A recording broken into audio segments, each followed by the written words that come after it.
Hello everybody and welcome to another video with me, Hazmat Lorcana. Today, I'm lucky enough to get to share with you an interview I was able to have with the recent Axion £2,000 Set 6 tournament winner, Stefan Hadley. Axion's Set 6 Mega Illumineers Cup took place out in Birmingham and hosted 82 people, of which I myself was one of them, and narrowly missed out on making that top cut. The prize for the winner was a trip to Disneyland Paris for 2 people, valued at around £2,000, along with some other goodies as well. Stefan was able to win this amazing prize after going undefeated for the entire 7 rounds of Swiss, plus all 3 matches in the top cut with his own blend of Steelsong. In this interview, we'll be talking about some of Stefan's choices within his deck list, as well as taking a look at what his mulligan strategy is, and just getting some general insight into the mind of a good Steelsong player. So, without further ado, let's see what we can learn from the man himself. Hello. Hello. How are you doing, Stefan? Yeah, I'm good. You? Yeah, fantastic. So, of course, I wanted to talk to you about Axion, and first of all, again, congratulations on the win there. How did you find the event overall? I really enjoyed it. Other than being hungover on the day, I think Axion did a fantastic job at hosting the event. I spoke to a lot of people, and everyone said it ran smoothly, and yeah, no complaints whatsoever. No complaints. Bit of background context, it was Stefan's stag do the night before. So, hungover and still managed to take the top spot. That's pretty impressive. Just imagine how you could play without that. Maybe that's how I should play. Maybe that's my hidden talent. Exactly, yeah, maybe. And of course, there's so many competitive players there, all competing for the top spot. You had the likes of Dinkang Pham, Teng Ma, and of course Hazmat Lorcana, just to name a few. So, I mean, how does it feel to have taken the top spot with that kind of caliber of player competing? It feels surreal now, but I kind of backed my own game. I've been playing really well recently. I've done well in Bochum, I did well in Lille, I've done well in set championships, I do well at locals. I've got a good group of people around me locally and obviously online in the community. So yeah, I kind of went into it very confident. I kind of read the meta quite well as well, and yeah, I know these players are top players. Teng Ma, Dinkang Pham, etc. are top players, and yeah, I'm not in the level of. I don't think I'm as good as they are, but I still fancied my chances, and here we are. Well, I think you might be playing yourself down. You haven't had chance to prove yourself as much. Of course, you got your Let It Go promo at the DLC, and unfortunately just missed out on Top Cut. But you've not really had as many chances, realistically, just because of the events like, I don't know, your wedding, stopping you from attending certain events. Yeah, I was gutted that I couldn't go to Birmingham. After going to Bochum and taking a non-meta deck and just missing out on Top Cut, felt a bit bad because I felt like I still had a lot more to give and unable to go to Birmingham. I was looking to go to Seattle in America, and I was like, is it worth it? It's a lot of money. I'm about to get married. I've already forked out a lot of money for that. And I was like, there's always next year. And then Axion came around, and I was like, oh, that's a good event to fall back on and show what I can do. And yeah, I ended up taking the first spot. Yeah. No, and honestly, I couldn't be happier for you as well, because I know that you said you wanted to win for yourself, to prove that you could, but you also wanted to take home the prize for your wife to be. So obviously that's absolutely lovely. So it was fantastic to see you actually take it all the way and get the win there. Yeah. So, what kind of decks did you face in your run up to the final? Was there many of the same color combination, or? So I'm with my deck. I made a meta call. I knew with Artobacks doing very well on green purple, and his podcast highlighting this and looking around 20 Lord Pro Discord, online, etc., etc., that green purple would be very popular. I also expected purple steel to be very popular, a deck that I really like and a deck I got my let it go with in Bochum. But I didn't expect them to be as popular as they were. I expected red blue to still be very popular. There was an Axion event on Saturday, which was set 5. Red blue and ruby amethyst were very popular during set 5, so I expected people to alter them slightly and carry them over to the Sunday. So I built my deck in a way to respect the red decks. So I played Queen in my deck instead of Robin Hood, the Queen shift line, the 1-drop and the 5-drop. And on the Sunday, there was next to no Ruby Sapphire or Ruby Amethyst, not as much as I expected anyway. There was 3 hovering around the top tables of Ruby Sapphire, but I didn't see any Ruby Amethyst on the tables. No. So I ended up playing no Ruby Sapphire, which is fantastic for me. Steelsong played. Yes, I somehow dodged that, and I dodged Matt Brown, who's a very good player. He was on Ruby Sapphire. Kieran, who got to the top cut on Ruby Sapphire, and then Dinko and Fam, who actually just missed top cut. He was also on Ruby Sapphire. Yeah, but I would have been a tough one to face that. Would have. I think there was about 3 or 4 in the top 16, but I happened to dodge it, which is good for me. But I say dodge it. I built my deck in order to actually go toe-to-toe Ruby Sapphire. It might have been quite interesting to come up against that matchup, just to see how well it fared into it. I didn't want to win the tournament, say it with like saying I had an easy run. Like, I didn't have an easy run, but I didn't play my worst matchup. So I would have actually liked to play it, and maybe if I ID'd my last 2 games, and maybe if one of those was a Ruby Sapphire player, I might have even played the game out just to see how it went. See how it worked. Because I already qualified for top cut. Towards the end, I was able to ID both games, but maybe I would have played it out just to see how my deck played into it, because that's what I built it towards. But my run throughout the day, I ended up playing 4 amethyst steel decks, which I'm favoured into. 2 green, 4, 2 emerald amethysts, and 2 green steels discard decks. Oh, really? And the top tables were full of emerald amethyst and amethyst steel. So I think both of those decks are here to play. They're both tier 1 decks, but I did not expect as many there was at the tournament, because I would have built my deck slightly different if I knew that. I wouldn't have had the Queen, I would have had Robin Hood to start with. And actually, so we're going to move on to talk about your deck list now.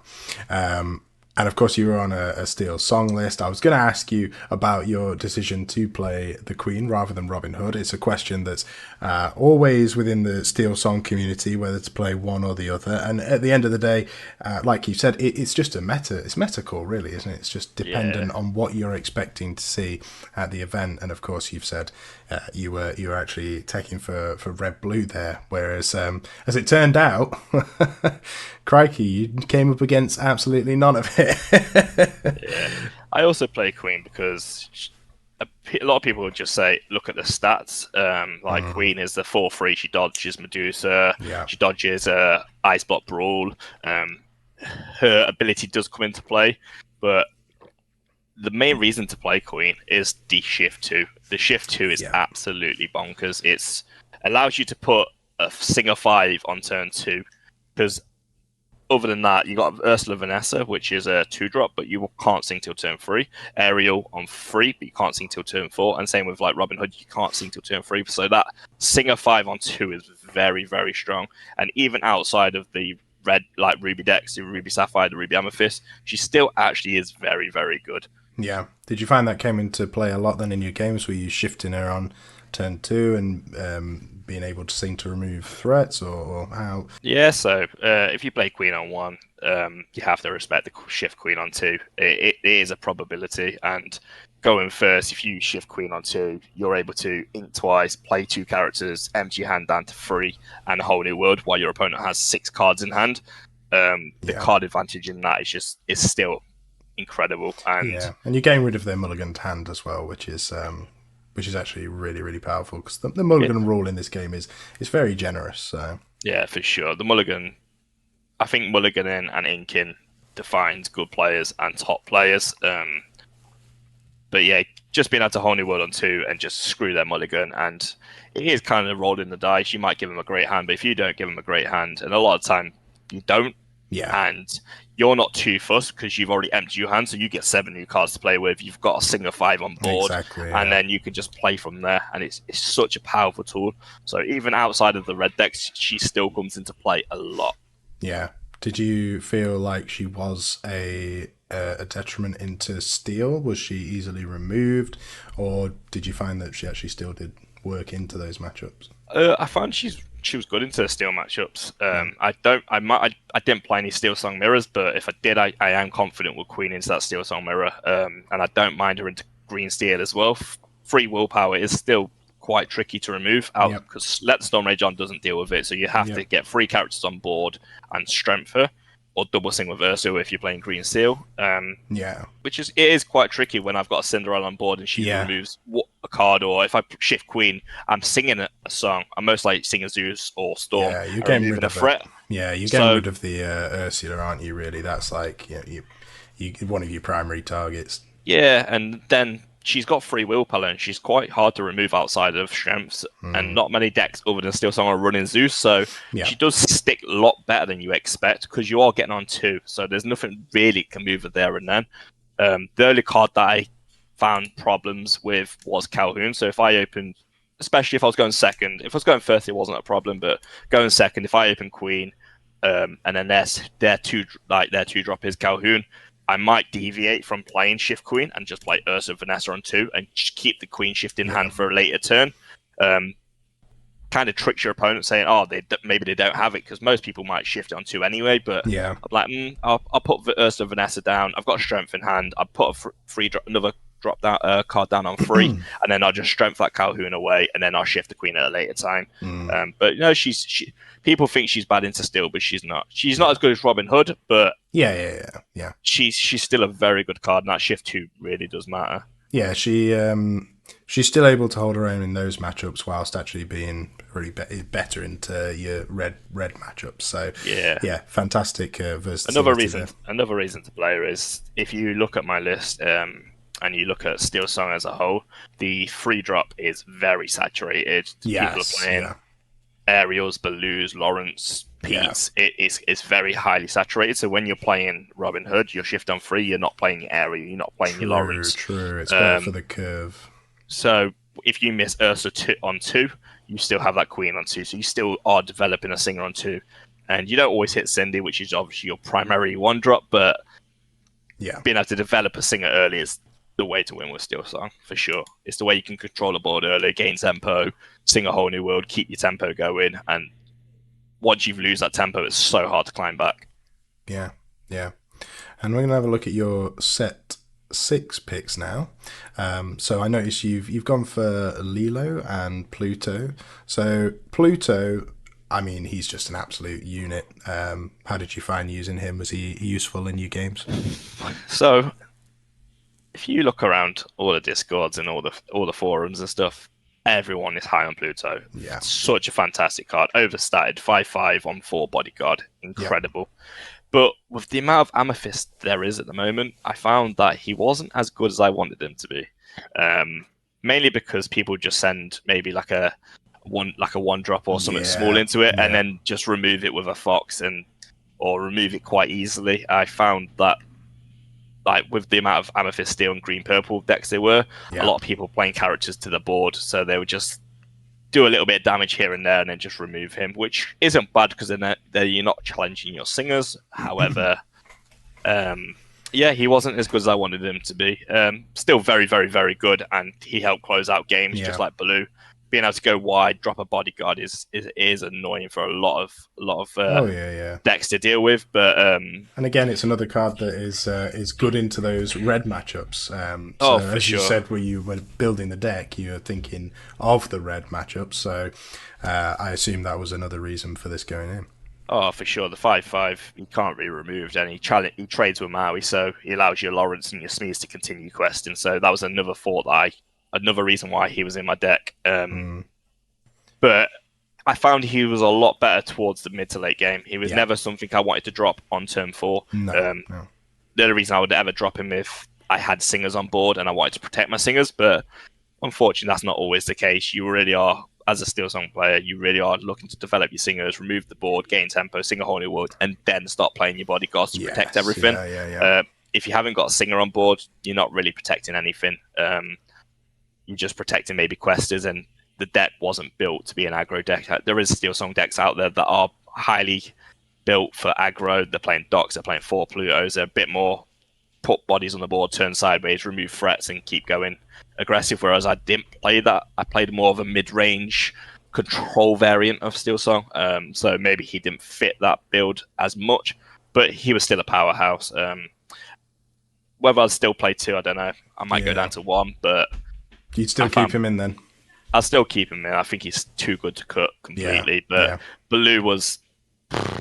I thought Blue was going to be bad with no Ruby Sapphire matchups, but that reach is just incredible. He just helps you get over the finish line, doesn't he? Gaining that 2 lore if he gets taken down is it's just exceptionally strong. I mean, Steelsong in general, although it's not built to be an aggro deck, it is capable of putting a lot of aggression. For sure. Yeah, he really helps seal that out. And the other card you said was Lilo? Lilo, yeah, because this is one that's divided opinions on whether she's actually good or not. So I'm curious as to what your opinion on her is after using her for this tournament.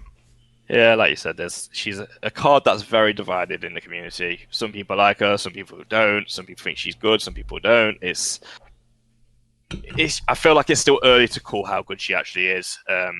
But another card I put in a deck to play into red. That's playing fair. into Ruby Sapphire straight after Be Prepared, being able to bring back 1 or 2 Lilos. They have to answer them.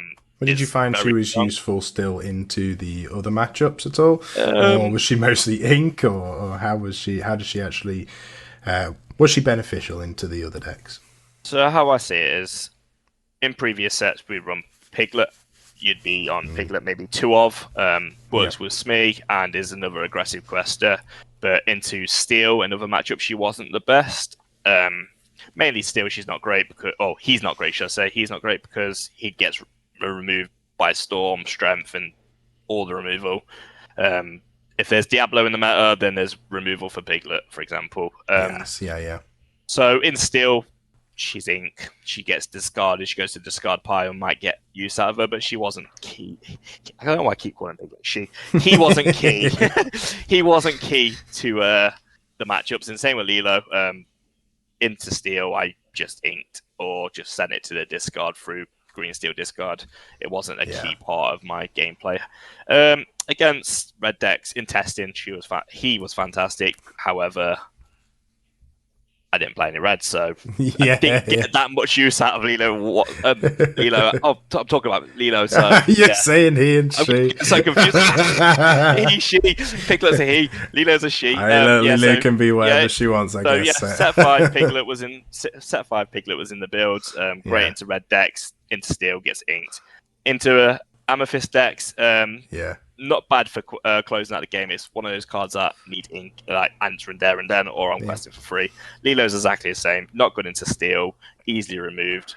Great into red decks. After a Be Prepared, just go wide. But I didn't play any red decks on the day, so Lilo was actually not the best card. She probably was the most underperforming card of the day. Oh, really? But okay, fair. Against Amethyst, Amethyst Steel, and Emerald Amethyst, when I gain tempo, she's not a bad card just to put down as a 2-lore quester. You've got to answer it there and then, or she will quest for 2. And being only 2 costs, you might even get 2 of them down, and you do threaten 4-lore quite easily. And with everything else on the board, they have to make decisions. And then you might trade out the board, they might trade out the board, and you just bring her back, and then they have to answer her again. So and you mentioned Green Steel as well, and she's just a free discard, really, because you can bring her back if you need to. So for sure. She was underperformed at the weekend, but she's better than Piglet, and I ran Piglet in the past, so I don't see why you wouldn't run a couple of copies. You don't mind discarding her against Green Steel, you don't mind inking her, you don't mind playing her when you need to, and she's good after a B prep, which Ruby decks aren't going anywhere, so I think she's good as a 2 of. I don't think I'd cut her. I think I'd keep her in. Okay, she'll stay in. Well, that's interesting. That's interesting. And the other thing I noticed is that you got a couple of one-offs in the deck in Cinderella Stouthearted and Prince Naveen. What's the reason for those two just being the one-offs? So Cinderella was a 2 of, and I didn't have Naveen in the deck. I'm not a big fan of Naveen. I never have been. Dionin Kabul, I don't want to sing Whole New World with him because no, it feels bad. it just feels bad. I'm singing Whole New World, I don't get to use my cards, and then they draw for turn. They've got 8 cards, card advantage, and they get to use them first. It just feels a little bit bad. However, he's just an emergency card. I felt I was testing one Cinderella throughout all my testing before Axion, and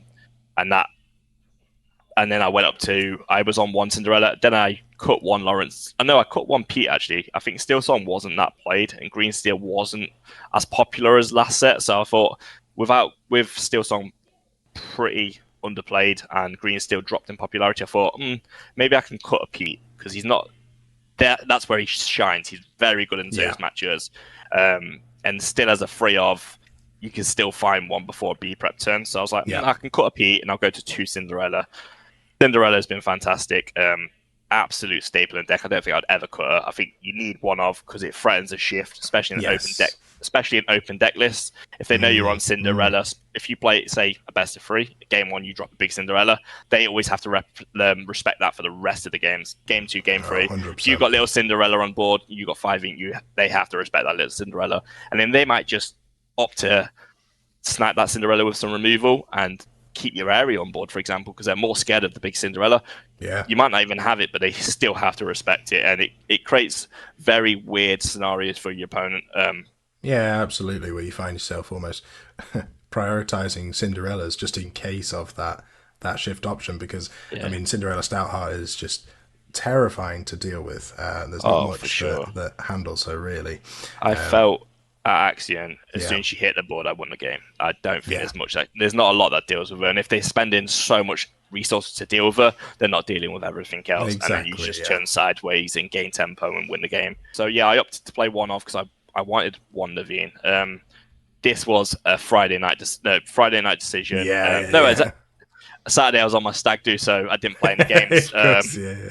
But Friday night decision, I was like, you know what? I hadn't even tested him. I was just like, I'm going to have one off just because if Ariel dies and I can't shift a queen, for example, I just want a safe singer. I don't really know why I put him into this, but he's just like a high roll card. Sometimes you draw him with a song and he can be very, very good. If you draw him with Zeus, he's amazing. It feels fantastic. And there was a time I did play him with a Whole New World. I already had Ariel on board, so I was like, I'll play Naveen with a Whole New World, draw 7 cards, draw a song, and then sing a song with Ariel. So they're the kind of plays that I actually like. Because your chances of drawing a song in your 7 cards after a Whole New World is quite highly when you're running 17 songs. So I was like, I don't mind those kind of plays.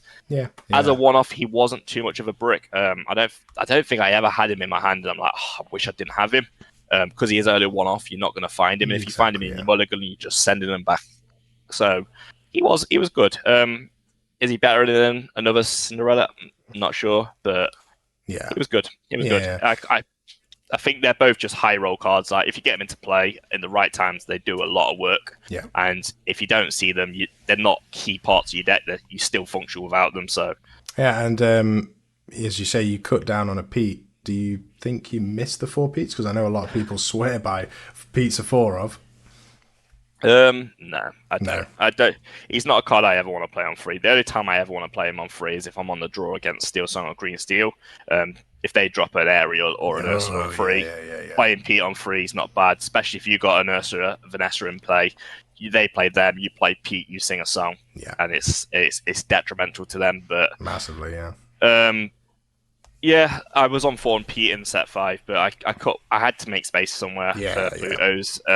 I did want to play Pluto. He's a new card. I wanted to try him out. I wanted to give him a full test. And in testing, I was playing 3, cutting back to 2. I thought 2 was the right amount. But I cut a Pete because he's not a card you always want to see early, but you always want to see him. He's a card you kind of want to have in your hand, but you never want 2 in your hand. No, definitely not. No. I felt 3 was the right amount. Yeah, and the last thing I really wanted to look at with the deck is you picked 2 world's greatest criminal minds. What were you looking out for there with that choice? I'm playing Queen, so Yeah. it's a great card with Queen. It Yeah, does yeah. come up, not as much as you would expect. It's one synergy. Everyone's like, "Oh, you play Queen, you play World's Greatest Criminal Mind. You're always Yeah. gonna." You don't always use it. No, no. It's just it's a very niche but cool like combination that does it can when you pull it off. It's fantastic. I did pull it off a few times throughout the tournament, but I added World's Greatest Criminal Minds because I expected Red Blue to be popular and Maui Shark. Exactly, Another target yeah. in Red Blue that I expected World's Great Criminal Minds to deal with completely. I know I could Zeus it, but Zeus is an uninkable card. I want to keep my uninkables down. Pluto's another card. If you go against Steelsong, Green Steel, any Steel deck running Pluto, World's Great Criminal Mind deals with that. Oh yeah, it's fantastic. In the mirror match, Big Cindy deals with that. Red Blue, Maui Shark, Tamatoa. So I feel like there's enough cards in the meta now to warrant World's Greatest Criminal Minds, and it was a good card, really good card. I can't fault it, and it's in the matchups. It's bad. You just ink. Yeah, it's inkable at the end of the day. So you can find it with Aerial and just free ink. Yeah. Excellent. And so I would imagine now that people have seen your deck at the top of a tournament, a big tournament as well, you might have quite a few people who are looking to play this list. And so I was wondering if you didn't mind just giving an idea of what you're looking for when you mulligan with this deck. What are you looking for in your starting hand? So in the past, I've taken quite aggressive mulligans for the perfect curve. I've actually taken a bite out of DeCandio's page. If you ever hear DeCandio speak, Brendan DeCandio, if anyone doesn't know, fantastic Steelsong player. He talks a lot about conservative mulligans. He doesn't want to mulligan too much away. He wants just a curve. So when I'm mulliganing, I just want a 1-drop, a 2-drop, and a 3-drop. Inkable cards, and maybe a song if I have Cinderella.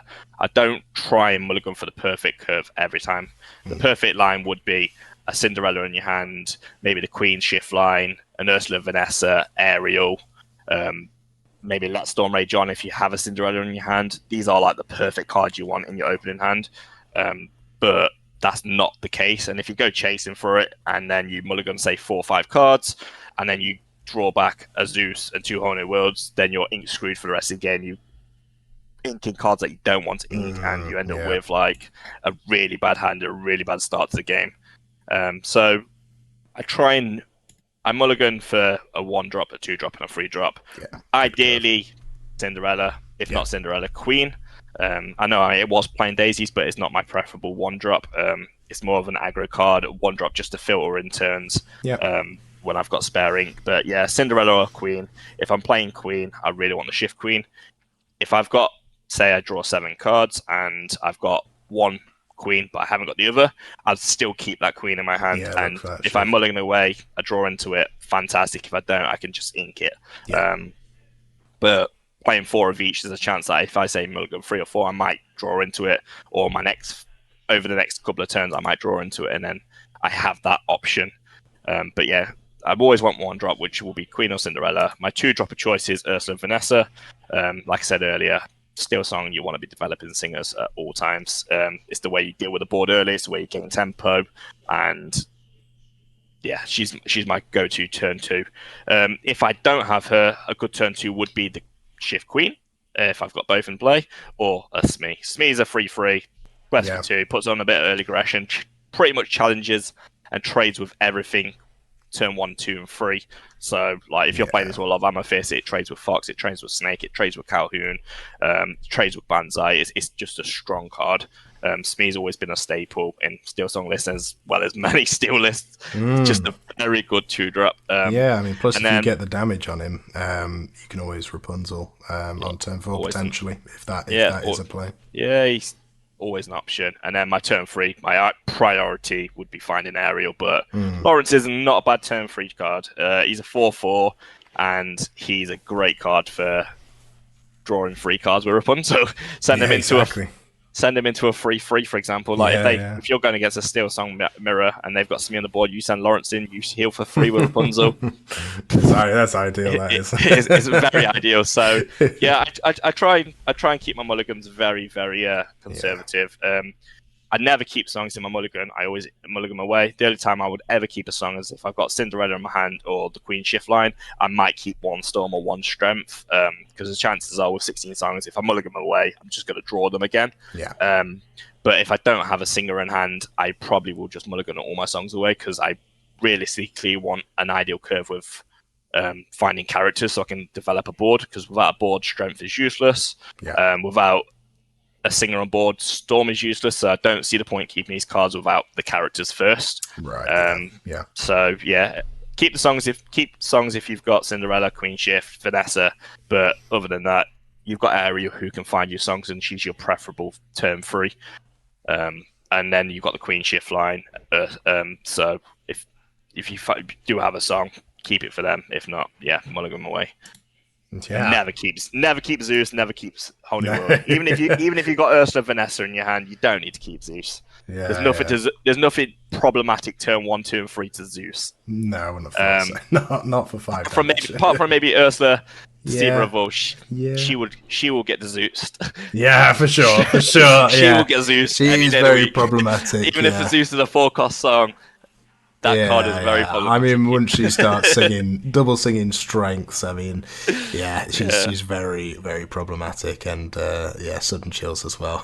You don't like to see them. No, not at all. But yeah, I like to keep my mulligans quite conservative. You want a playable hand. You want turn 1, 2, 3. You want inkable cards. Keep your songs if you've got singers, but you don't want to ever ink good cards.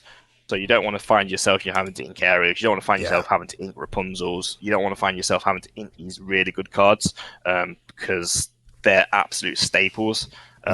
You see it a lot with Steelsong players, and sometimes you have to, but inking a Rapunzel always feels bad, because if you don't find that whole new world, you've got no way of drawing cards. Exactly, and people think, oh, it's a 4-drop, I don't need this right now, but you have to think those turns of the head, like, oh, how can I make use of this Rapunzel if I don't find the whole new world? Because Ariel, she whiffs. She does whiff a lot. Yeah, it's possible. I know it happens. She doesn't to find you, those songs, and you're like, oh damn, I've got a 2-3 on the board that's singing no songs, so this is great. How can I draw cards? And Rapunzel's that way of drawing cards. So, yeah. No, it does feel terrible when she whiffs, but I was going to ask you about tips for playing the deck for people who are just starting out with it, but honestly, you've given us so much in that short segment there.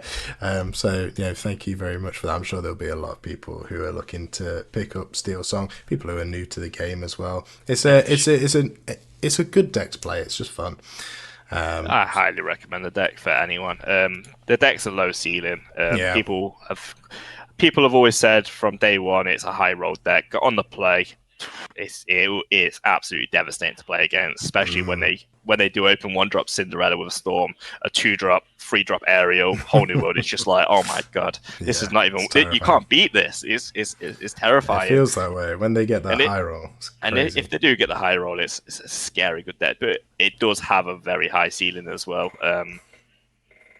There's a lot of lines, a lot of different decision making, like with the deck. A lot of people just absolutely just sing all day long, just empty their hand with songs, they remove everything, and then just run out of gas, and then they drop a problematic card like, I don't know, Beast Tragic Hero, for example, or the new Genie from set 6 that's 2/4 evasive. Yeah. And if you can't answer these cards, you're in a world of bother. So because of that, you kind of have to be conservative what cards you want to remove as well. But it does feel good when you high roll, you just remove everything, you sing everything, and you just develop a massive board, your whole new world, you get more cards, you develop even more of a board. It's a great deck for people that want to just feel like they're absolutely dominating everyone. But it does have bad times as well. If you don't find a singer, you don't find songs, area whiffs, you run out of cards very quickly. A clever player can then play around your Rapunzel, and it can feel bad, but it's a great deck for someone just who wants to pick it up and learn. The high rolls feel great, and it can be very punishing, and it makes you feel good. So why not do that? Exactly. And so I just want to thank you for actually coming on the channel. Just before we round off, if you don't mind showing us the beautiful trophy that you got from Axion. Oh, look at that. It looks fantastic. I wasn't expecting a trophy to be given out, but I tell you what, they came neither through was I, there. to be fair. I did win a nice £2,000 holiday to Paris, but Yeah. I mean, that's the real trophy, but this trophy's real nice. It goes well on my shelves, and it's a reminder of such a big accomplishment for myself. I've worked so hard over the last year, sets 1 to all through to 6. I've had some success, but just missing out on Top Cut in Bochum. This was the next big tournament I was able to go to, and yeah, it's a big accomplishment for myself, and I'm happy. Very happy. Wholeheartedly say you deserve it. I suppose the last question is, what's next for you? What's in the sights? Keep playing Lorcana. Keep playing Lorcana. Every day's a school day. I don't think you can ever take a day off if you wanna win a DLC, or you want to top cut into set championships, or you want to win a big tournament. I feel like you always have to just keep the grind going. Still remember there is more to life than cards, but the game's fantastic. I get to play with my partner, which is even better. And I've got the community we're part of is fantastic. So I'm just going to keep playing and keep enjoying myself, and hopefully next year get to a DLC and finally get a top cut. Brilliant. Well, thanks a lot, Stefan. No, I appreciate it, Harry. And so that's it. I hope you found this interview insightful and that you've been able to take something away from it. As always, if you did like the video, then please consider leaving a like or perhaps even subscribing to the channel if you aren't already. But anyway, I've been Hazmat Lorcana, you've been you guys, and I'll see you in the next one. Bye!